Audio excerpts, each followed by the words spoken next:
हमारे मीडिया में हाल ही में एक खबर आई थी। यह खबर 10 तारीख को आई थी। इसमें बताया गया कि अगला युद्ध जल्द ही हो सकता है, ऐसा भारतीय सेना प्रमुख जनरल उपेंद्र द्विवेदी ने कहा है। आईआईटी मद्रास में एक बैठक के दौरान उन्होंने यह बातें कहीं, जिन्हें मीडिया ने रिपोर्ट किया है। उनका कहना था कि युद्ध का सामना सिर्फ सेना नहीं, बल्कि पूरा देश मिलकर करेगा। इसके लिए हर नागरिक को तैयारी करनी होगी। उन्होंने कहा कि अगला युद्ध किसी भी समय हो सकता है और हमें तैयार रहना चाहिए, क्योंकि इस बार हम सब मिलकर लड़ेंगे। यह युद्ध चीन के साथ होगा या पाकिस्तान के साथ, मौजूदा हालात में पाकिस्तान के साथ युद्ध की संभावना अधिक है। हालांकि भारत और चीन के बीच युद्ध की संभावना बिल्कुल नहीं है, ऐसा नहीं कहा जा सकता, लेकिन वह काफी कम है। रूस के साथ रूस और चीन आपसी रिश्ते सुधारने की कोशिश कर रहे हैं। इसी बीच अमेरिकी राष्ट्रपति ने हाल ही में एक एग्जीक्यूटिव ऑर्डर पर हस्ताक्षर किए हैं, जिसमें चीन पर लगे टैरिफ को 90 दिनों के लिए और बढ़ा दिया गया है। इसका मतलब है कि अमेरिका अभी चीन को आर्थिक रूप से दबाने की तैयारी कर रहा है।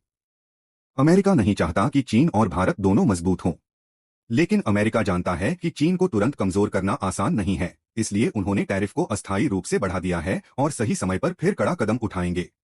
इन परिस्थितियों में चीन शायद भारत को नाराज करने का जोखिम नहीं उठाएगा, लेकिन पाकिस्तान की मानसिकता घायल सांप या पागल सुअर जैसी है, जो चोट खाने के बाद बदला लेने आता है।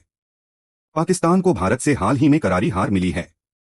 सोशल मीडिया और मीडिया के जरिए उन्होंने अपने नागरिकों को गलत जानकारी देकर यह दिखाया कि उन्होंने युद्ध जीत लिया, लेकिन असलियत में उनकी सेना जानती है कि उन्हें कितना भारी नुकसान हुआ है।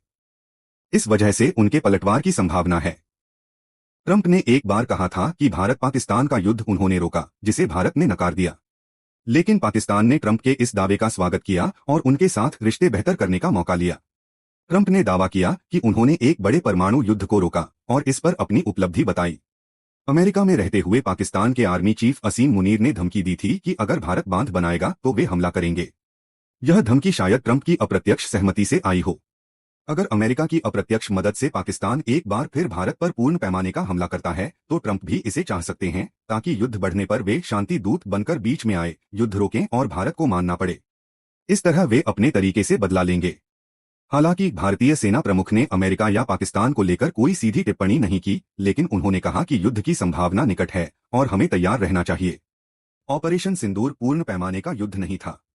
असली युद्ध में इस बार भारत को भी भारी नुकसान उठाना पड़ सकता है। उन्होंने यह भी कहा कि हमारे चारों ओर दुश्मन हैं, बांग्लादेश भी दुश्मन खेमे में है। भारत की आर्थिक वृद्धि को रोकना कई देशों का लक्ष्य है, क्योंकि कोविड के बाद भी भारत लगातार 6-7% की दर से बढ़ रहा है और दुनिया की बड़ी अर्थव्यवस्थाओं में सबसे तेज जीडीपी वृद्धि कर रहा है। ऐसे में चीन, बांग्लादेश, अमेरिका, पाकिस्तान, तुर्की समेत कई देश नहीं चाहते कि भारत आगे बढ़े। इसलिए हमारे सामने कई चुनौतियां हैं और आने वाले दिन आसान नहीं होंगे। भारतीय सेना प्रमुख की बातों को हमें गंभीरता से लेना चाहिए, भले ही मीडिया ने इसे बहुत कम कवर किया हो। आने वाले समय में हमें कठिन चुनौतियों का सामना करना पड़ सकता है। अगले वीडियो में फिर मिलेंगे।